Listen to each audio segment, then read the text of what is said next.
여러분들 혹시 바버샵이라고 아시나요? 몇 년 전에 자신을 아주 깔끔하게 꾸미는 남자들이 막 생겼는데 이분들이 자주 찾고 또 선호하는 남성 전용 이발소가 바로 바버샵이라고 합니다. 남성 전용 이발소 그거 블루클럽 그런 혼돈의 이발소가 아니고 되게 멋지고 인테리어가 고급스럽게 잘 된 남성 전용 이발소죠. 머리를 잘라주는 것은 물론 입고 온 복장에 헤어스타일을 꾸며주며 심지어 양복 원단까지 추천해주는 데가 있다고 하는데 희한하게 이 대부분의 바버샵들은 위스키를 주기도 한답니다.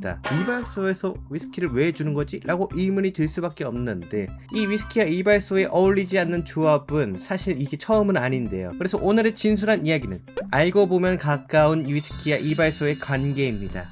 이 바버샵, 아까도 설명했듯이 위스키를 서비스로 주는 이발소라고 했죠. 그런데 이발소에서 머리를 잘 잘라주고 다른 미용을 해주는 것까지는 이해하겠지만 위스키를 주는 건 도저히 이해가 되지가 않는데요. 이게 실제로 바버샵에서 위스키를 주는 것 자체가 클래식이라서 그렇다고 합니다. 그래서 제가 설마 서비스와 분위기를 맞추려고 주는 거겠지라는 생각에 무심코 찾아봤는데 아니 이게 웬걸, 이미 500년 전에는 이발소에서 위스키를 줬었고 심지어 이게 서비스가 아니라 국가가 이발소에서만 위스키를 만들게 했다는 충격적인 사실까지 있었죠. 아니 왜 이발소에서 위스키를 만들어? 쟤네 완전 정신 나갔네 할 만큼 지금 시대에선 줄사이의 접점을 전혀 찾아볼 수가 없는데요. 당시 위스키는 술이 아니라 의약품이었고 그래서 이발소에서 위스키를 사용할 수 있게 했답니다. 응?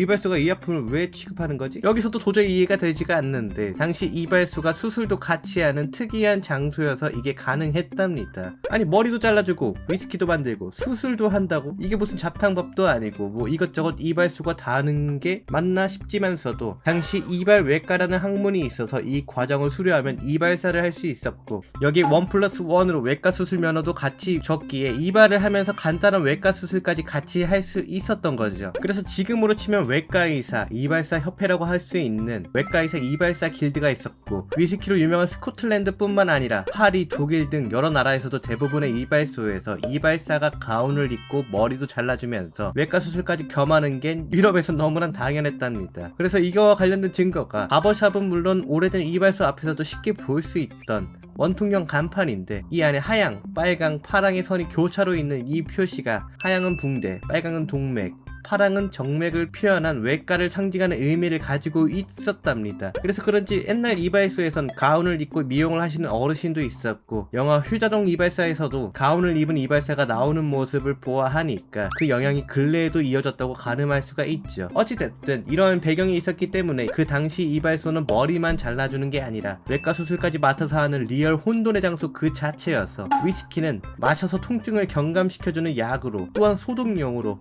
심지어 소화용으로 쓰이기도 하다 보니까 우스갯소리로 처음 보는 병은 어떻게 치료해야 될지 고민을 하기도 전에 일단 위스키 한 번만 쓰면은 모든 병이 다 낫겠지 할 정도로 만병통치약의 역할을 하고 있었고 실제 당시 사람들의 문헌과 증언에 따르면 위스키만 있으면 모든 병을 낫게 하고 심지어 젊어진다고도 믿고 있었던 상황이었습니다.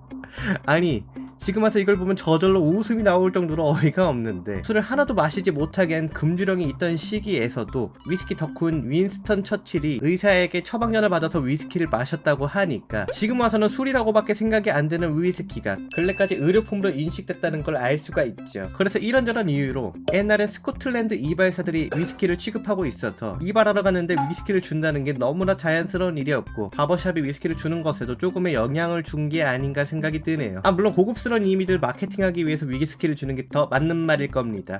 어쨌든 이 위스키가 옛날에는 뭔가의 치료를 해주려고 준 거라서 지금에서는 순도 100% 알코올도 아닌 위스키를 의료용으로 쓰기에는 매우 위험하고 아깝지만 울적한 마음 하나만큼은 제대로 치료해주고 기분도 좋아지게 해주니까 치료적인 목적은 아직도 충분한 게 아닌가 한 줄 읊어봅니다. 이렇게 말하고 나서 보니까 비가 추적추적 내리는 이런 시기에 위스키가 너무나도 마려운데요. 저도 울적한 마음을 마음 통치약 한잔 하러 가야겠습니다. 지금까지 진술한 이야기였습니다.